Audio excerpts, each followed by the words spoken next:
There's no crime scene, there's no crime type, and there is no body.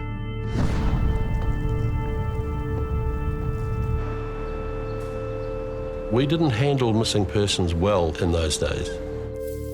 It was very rare for a missing person to develop into a homicide. Very rare. In November 1988, 17-year-old Joe Chatfield went to an experimental music gig at Auckland University. There was a lot of lights, there's a lot of noise, it's really loud.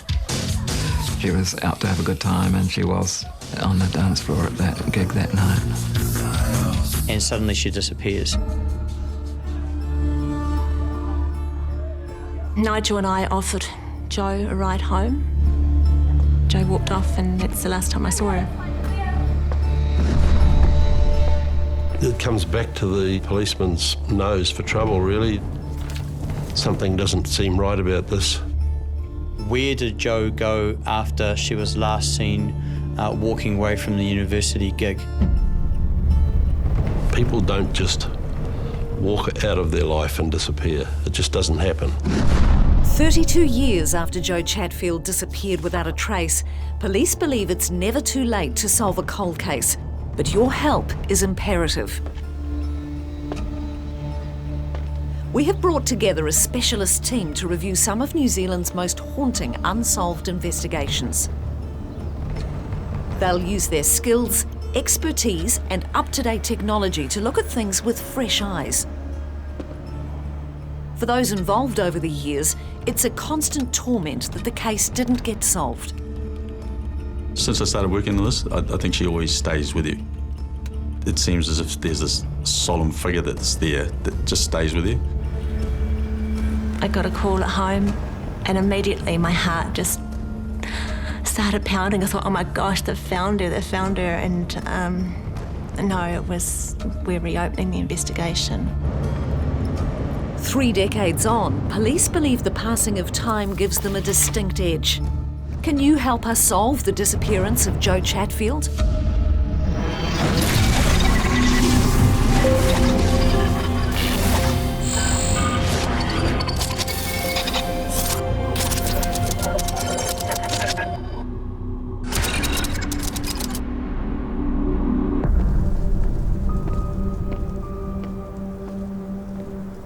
Joe was reported missing by her mother the following day.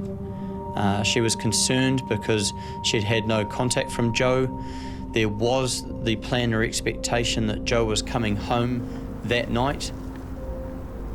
From there were inquiries that were made, obviously, with the family trying to figure out where she'd gone. Oh, Joe, we all love you and we're really worried where you are. So if you're watching, please just phone us and let you know you're okay. And what they did at that stage was to try and speak to the most obvious people that they needed to speak to in regards to where she would have been. There wasn't a lot of significant information that came out of the investigation.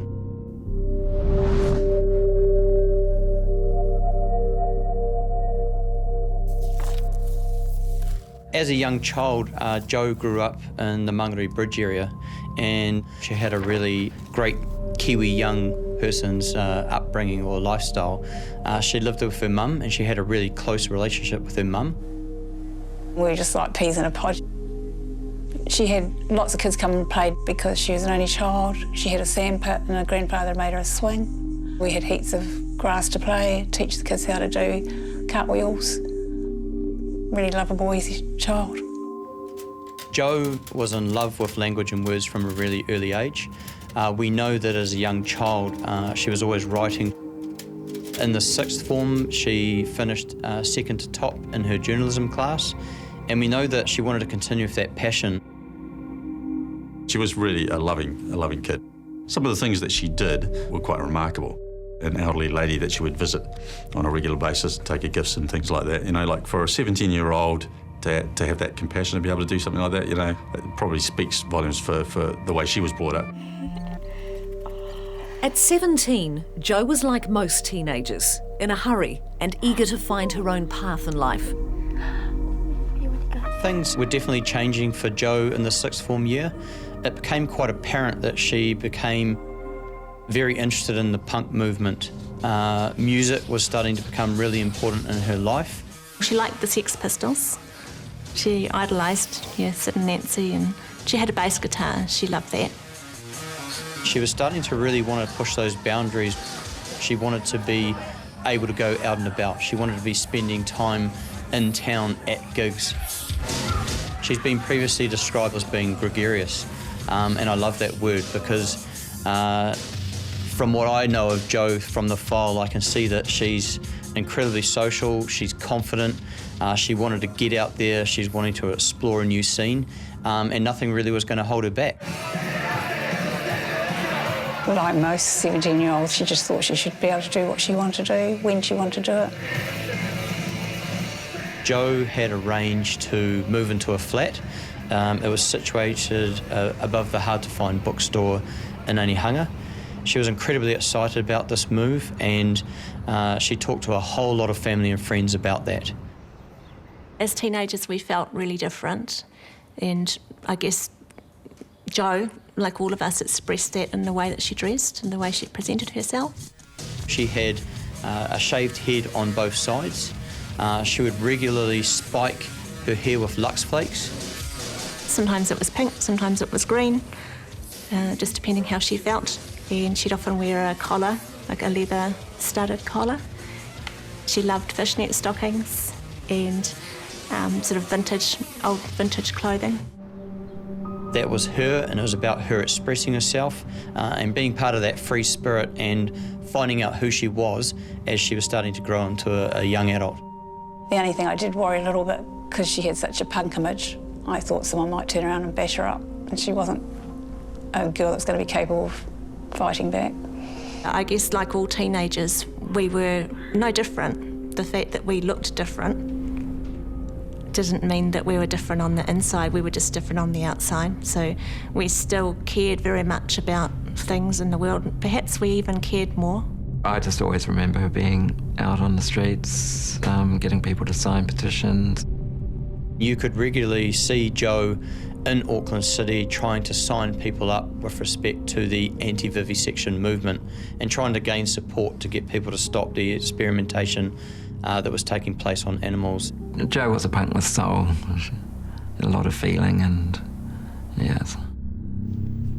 We know that she was writing for anarchist-based publications, and that was just part of who she was.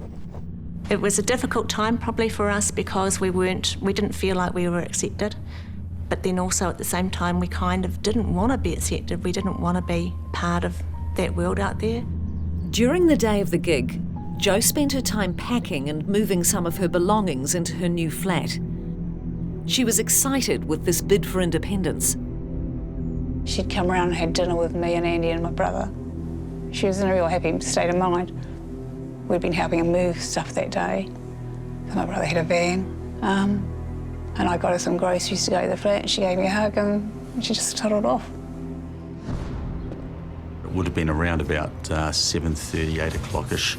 She started heading off into town and probably got there around about 8:30 to the actual gig at the Auckland University itself. There were around 100 people at the gig. The crowd, a diverse mix from all walks of life. Experimental, very unusual type stage acts. And although there was a lot of lights, it was also very dark. So, and that was the effect it was meant to have on people, to make it quite sort of disorientating and confronting. From people that were at that gig, we've been able to ascertain a few different versions of Jo's behaviour that night at the gig. She seemed to me very mixed up emotionally that night.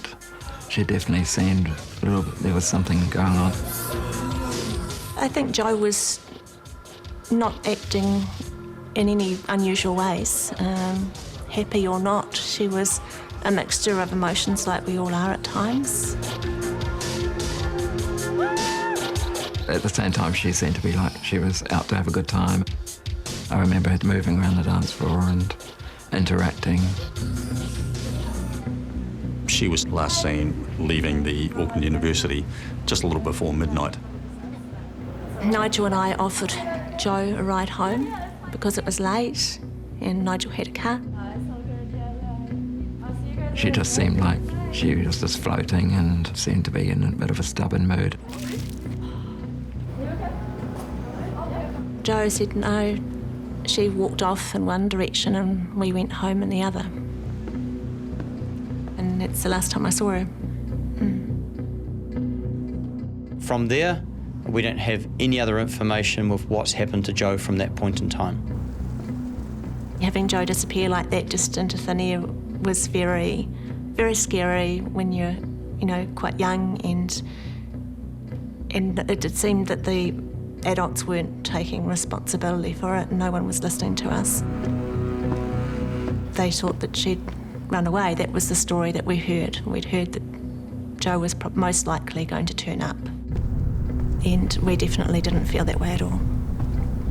We felt something had happened to Joe. I knew something was wrong. Just didn't add up.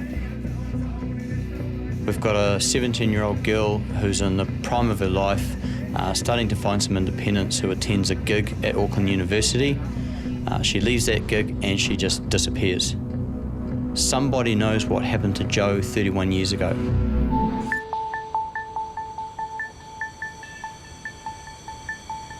Joe Chatfield, a smart, feisty and fiercely independent young woman, was last seen leaving a gig at Auckland University in 1988. Neither Joe nor any of her possessions have ever been found. We have brought together a group of cold case investigators to spearhead a new inquiry. Leading our review will be Detective Senior Sergeant Sean Vickers, the new officer in charge. What makes this investigation unique is we still don't have a scene, a crime type, or Joe. Now, as an investigator, I want to be able to provide the answers to Joe's family, her mother Claire, who I've built up a relationship with, and tell them exactly what happened that night. And I want to find Joe and be able to bring her back to her family. Integral to the team is 2IC Detective Sergeant Len Leleni. I think she would have been a bit of a fighter. I don't think she would have gone that quietly. Joining the team with an intimate knowledge of policing in Auckland at the time Joe went missing is retired Detective Inspector Graham Bell. The whole police landscape was totally different to what it is now. In 1988, there was more violence and people would resort more readily to violence than in previous decades.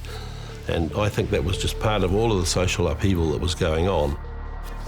Bringing science to the fore is Shrina Hira, forensic psychologist with the police's behavioural science unit.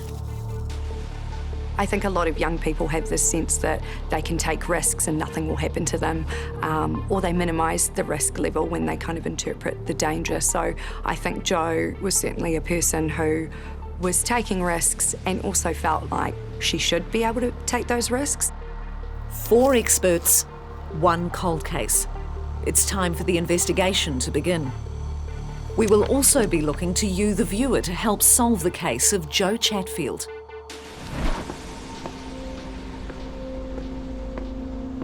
What we know is that she was living at home with her mother in Mangere Bridge at that time. She had plans that she was going to be moving into a new flat in Anihanga, and on that Saturday, November the 19th, she had moved some of her property into that flat. Now, she'd been talking over a short period of time with friends and associates that she was really excited about this gig. So this is November, so school is virtually over to all intents and purposes. She'd finished on the Friday. Yeah. Right. It was her last day of school. Yep. Yeah. And she didn't intend to go back the next year. So her being excited is quite understandable. It's probably the first big weekend of the summer for her. Joe's managed to get herself into Auckland City. She was known to walk and catch buses, quite an independent young lady. Some of the groups that are playing that night, so we've got Tinnitus, and Tinnitus has been explained to us as an early electronica band. Secondly, we've got the Ministry of Compulsory Joy. Probably an outsider looking in, probably describing them as sort of provocative. So, Graham, we've got some images here that just show people sort of wearing bondage-type kits. We've got people being led around on leads. We have all sorts of things that are designed to pretty much be as far out there as you can be, and sometimes the show would simulate sex. Because it was interesting, so we talked to some of the band members, and it's sort of not really. It's all designed to shock.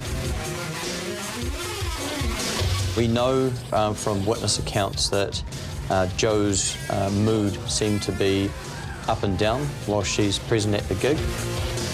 She's an adolescent. She's probably using alcohol and potentially cannabis at that gig as well. It's pretty normal and expected that her mood might have fluctuated across the period of the night. So not surprising that potentially some people had seen her in a good mood, happy, cheerful, and other people had said that potentially she was crying or she looked like her mood was down. So not overly unusual. So what's the last confirmed sighting of her alive? Jo was last seen. She was seen by a couple of her friends, Nigel and Jenny. And one of those people offered her a ride, is that right? Yes, they said, well, you know, look, we're going off to wherever they were going. You can come with us. And she said, no, she was off somewhere. Yeah, thanks, but no thanks. Yes, yeah, pretty much. Yep. There's at least 2 people that can confirm she's definitely on Princess Street, walking towards Wellesley Street, and then from that point on, there's nothing. The next day, obviously, Claire became a little more concerned, and so she obviously went to the Mangere police station and made a report, a missing persons report. The police response at that time was generally influenced by looking for sightings of Jo. So there's public appeals, and we know that there was the use of Crime Watch. On the evening of Saturday the 19th of November, she set off to catch the bus into town. Jo's friends remember talking to her. I came out of the functions room at about 11 o'clock and I saw Jo sitting down with another friend. She's just moving into a new flat that day and she seemed really happy about it.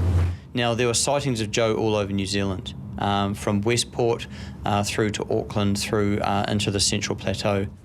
But these were either Jo's friend Jenny, who had appeared in the Crime Watch story, or other young female punk rockers.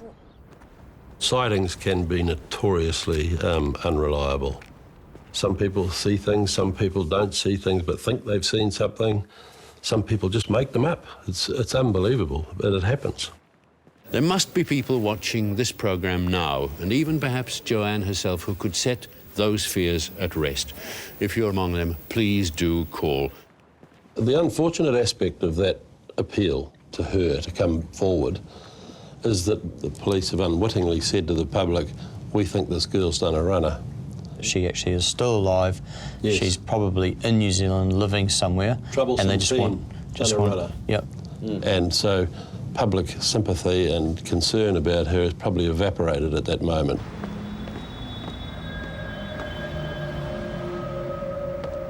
And what about, Graham, if we take you back to the late 80s, what do you think the public perception or sympathy would have been with respect to Jo? She's dressed like a punk.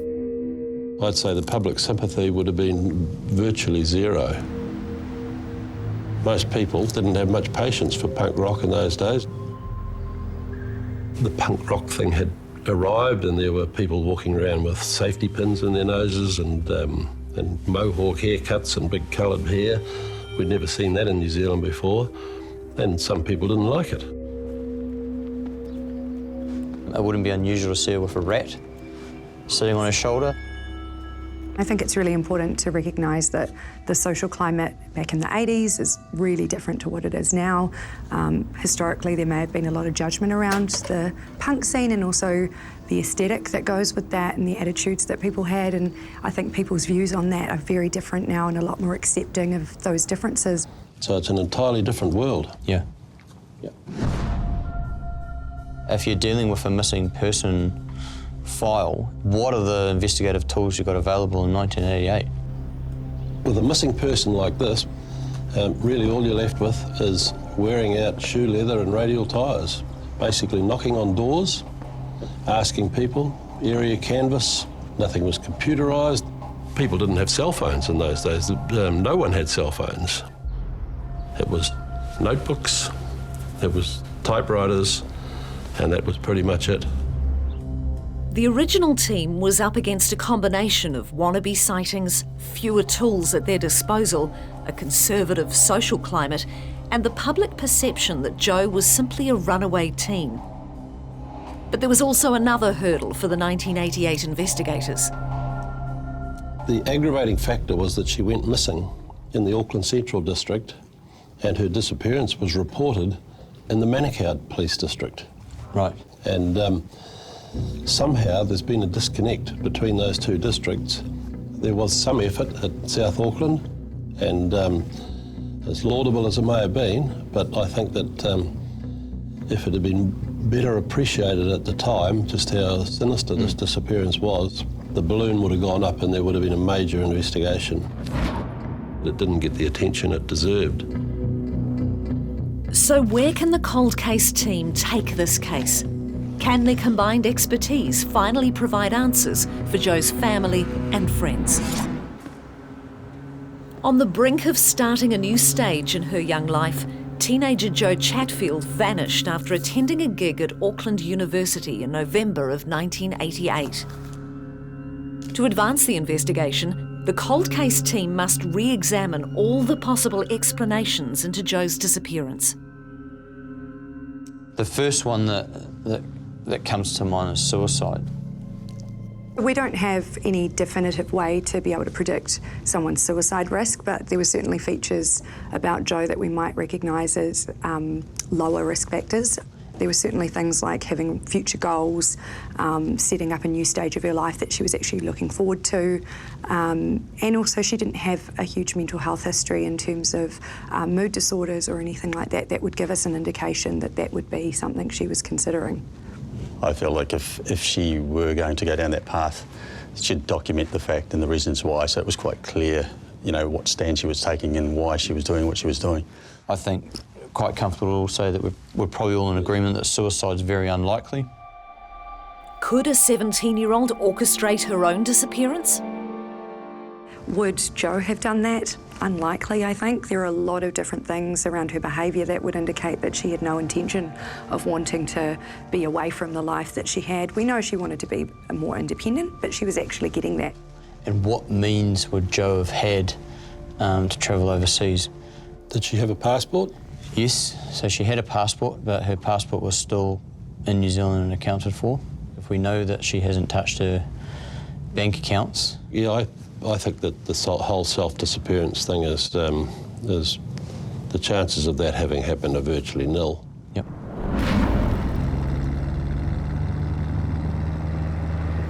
So could Joe have become victim of an accident that's led to her death? That's a distinct possibility, I believe. I mean, she's a pedestrian. If she gets knocked over by somebody who's perhaps a drunk driver, or who's to say that they wouldn't pick her up off the road and dispose of her? Because I guess what we're saying is that, so Joe could have been a willing participant in an activity that has led to her death. Accidental drug overdose. Someone could have seen that or been present when that happened, and rather than coming forward, has actually decided to dispose of her body so that no one ever will know what actually happened. Taking that a step further, I believe that she could have also got into a vehicle with someone that she felt safe with or someone that she trusted. Yes. But not to say that then, once she's with that person, that the environment has potentially changed. And everything points toward her meeting some sort of situation where possibly someone's got the better of her. It's hard to escape the conclusion that something untoward happened to her that night. I think that really the only conclusion you're left with is that someone's abducted her and killed her.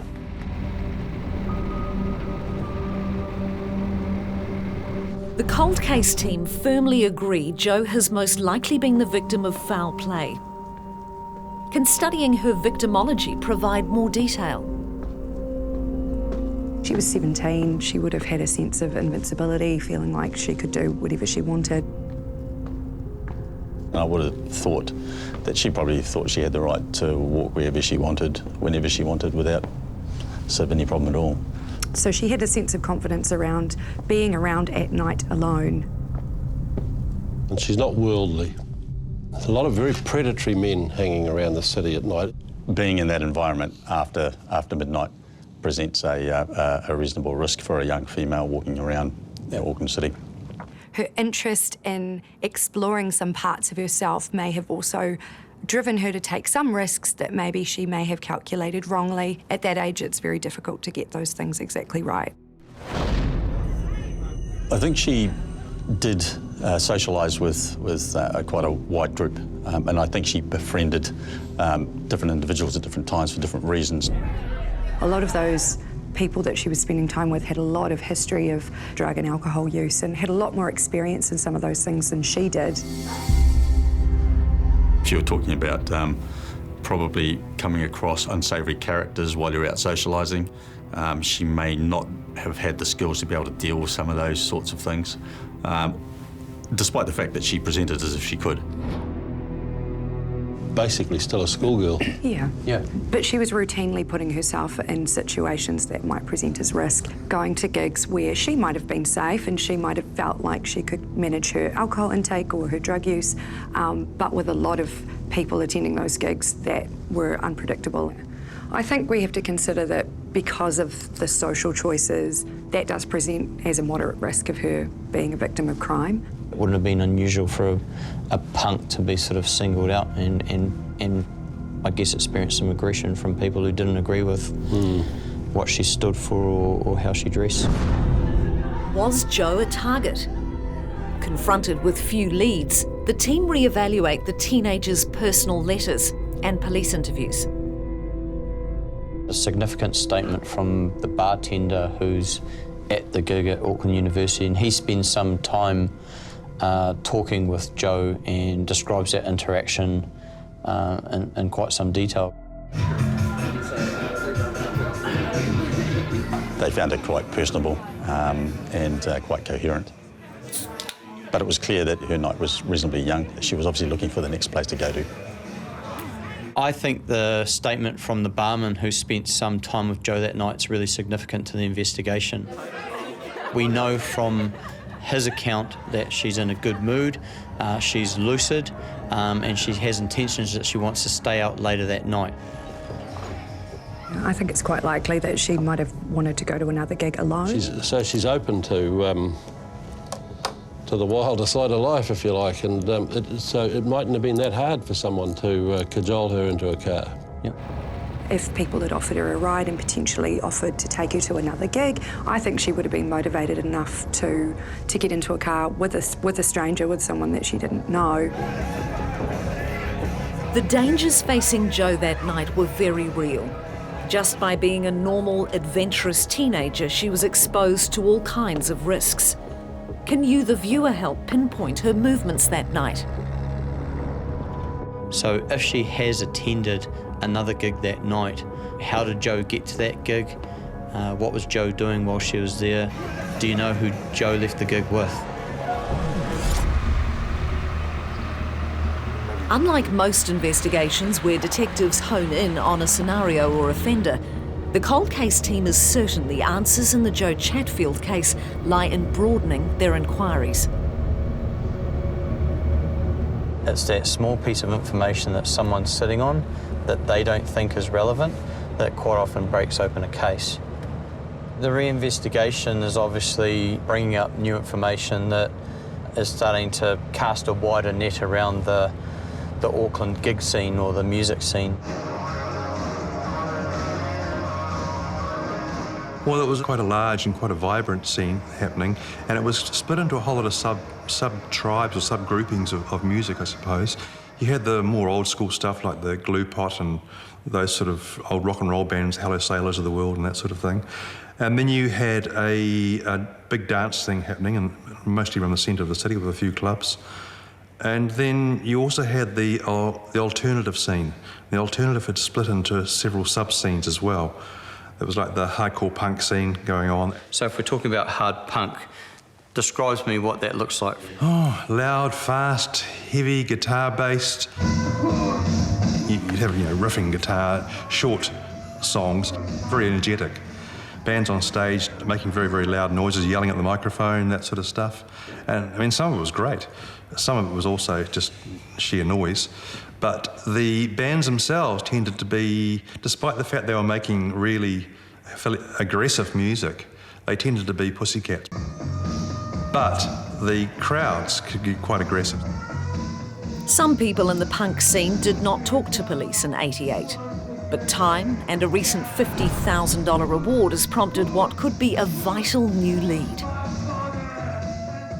As a result of the review of the investigation this year that has brought to light some new information that there was another gig later that night. Connections is a place that apparently was quite well known for live bands, and particularly bands in the punk scene. Different individuals have had conversations, and one of them has then come forward and said, okay, well, this is what I've heard, that she may have been at this club, and then came up with a poster. This information about Connections is incredibly important. It's another gig that's on the same night that Joe disappeared, Saturday, 19th of November 1988. Could Joe have gone or been on her way to Connections when she went missing? One of her letters reveals that's a strong possibility. So it's definitely a location that she's previously been associated with. So she's familiar with it? She's familiar with it. She's been there. She knows people there. She's looking at playing in a band there. And more importantly, Joe had previously written about the band performing at Connections the same night she vanished. So we know that at Connections that night there was a band playing called The Warners. She definitely listens to their music, has followed them and previously seen their gigs. So there's a really strong possibility that that's a destination that she's looking at going to. I saw the Warners 2 or 3 times. Right. They were quite a conservative punk band, but they were the sort of band that would probably have trouble getting into a lot of venues too. Like venues wouldn't necessarily want them to be playing because of the crowd they might draw. Their crowd probably would have been, the hardcore crowd probably would have been more sort of boot boy. But once again, a lot of students. And you've mentioned the term boot boys. So what's a boot boy? Well, a boot boy is just a generic term, I suppose, for skinheads.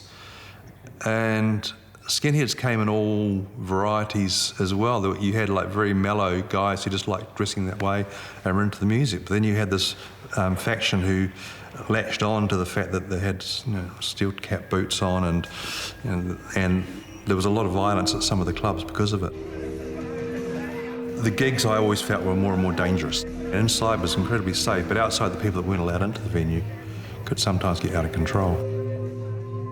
So what sort of crowd did this Warners band attract? I mean, who were their followers? There's a common term, boot boys or skinheads, so we know that it's attracting that group of people. That's a worry too, because they are particularly violent, those guys. The question is, A, did she get there? Or has something happened to her en route to that location? So where exactly is Connections? At the bottom of Albert Street? So we believe it's Albert and Wolf. Albert and Wolf, eh? Oh, yes. So as part of the reinvestigation, we now know that there were a lot of other gigs going on in and around Auckland that night. We know that Joe used to go to gigs historically at Connections, the Standard Club, and anywhere else where there was a gig that took her interest. So do we know what other punk gigs were on that night around Auckland? There's a possibility that there was another gig that night at the Knox Hall, which we know is in Parnell. Now, there's obviously several different routes that she could have taken, but of interest, if she had decided to go that way, one route that she may have taken is to actually go through the Auckland domain.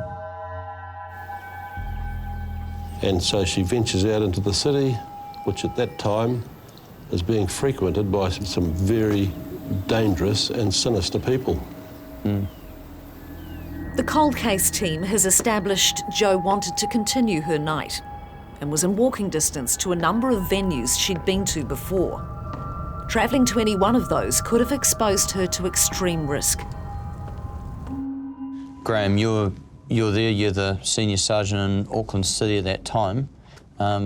Let's talk through some of the predominant offences that are occurring in the area at that time. Well, there were quite a few of them. It started really in the earlier 80s with a series of crimes that were committed by a guy called Mark Stevens, who was known as the Parnell Panther. And then we know also Malcolm Rewa. There was also Stephen Carl Colley, who was a businessman who started beating and raping prostitutes.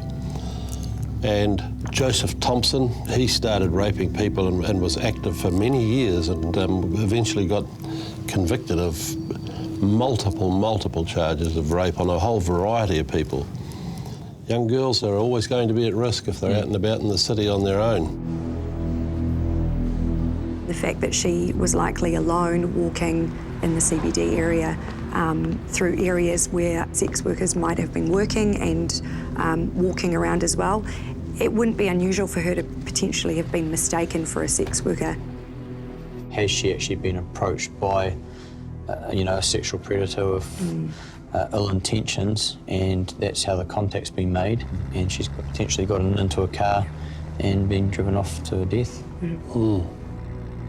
So there's a lot of people operating around the city at that time, probably more than we ever dreamt were operating at the time. Having established the potential dangers in and around Auckland Central at that time, the team circled back to where Jo was last seen and unearthed a terrifying event. We know that a young female who attended the same gig as Jo that night was threatened by an armed offender who took her away from that gig, sexually assaulted her before she returned to the gig. So what do we know about this possible attack at that same function that night? We know the victims actually left the physical location of the gig and gone downstairs to use the toilet, so she's separated from friends and associates, so she's vulnerable.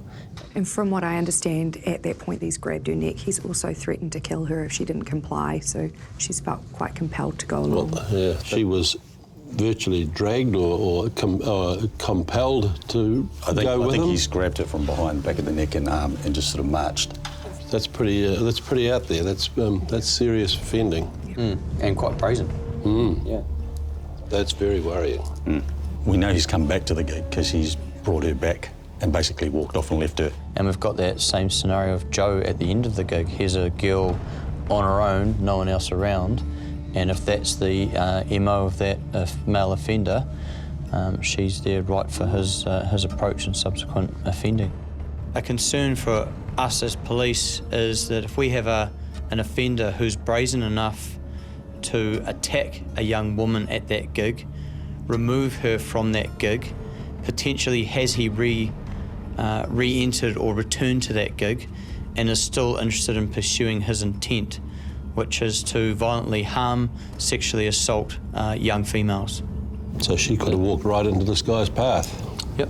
That's a possibility, and you've got to be thinking that it's a real possibility. So that potentially puts a whole different complexion on things. True. And someone knows. Someone knows what happened to her.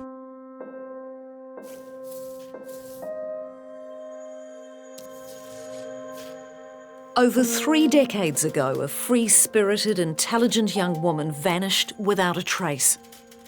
You always have that hope that Jo will be found. I guess it would just give me a sense of peace. I want to find out what happened and where she is. It didn't seem like Jo mattered as much as a normal teenager would matter. That hurt. Yeah, because she mattered to us. Yeah, we wanted her back. We still want her back. Casting the net wider has given the cold case team real momentum. the fact that she's likely been to other places, this information could produce some game changers here, because it means there are more people involved, and that means there's more opportunity for information to come forward. Definitely. This opens a few more doors for us that would be worth opening and having a look and see what's behind them. We want to know, where did Joe go later that night? So we want to hear from people who were at Connections that night. We'd like to hear from people who worked at Connections that night. She was known to Connections, she was known in that music group. Anyone who we haven't already spoken to, even people who are at that university gig, that's the kind of people we want to be hearing from. I still believe we can solve this case.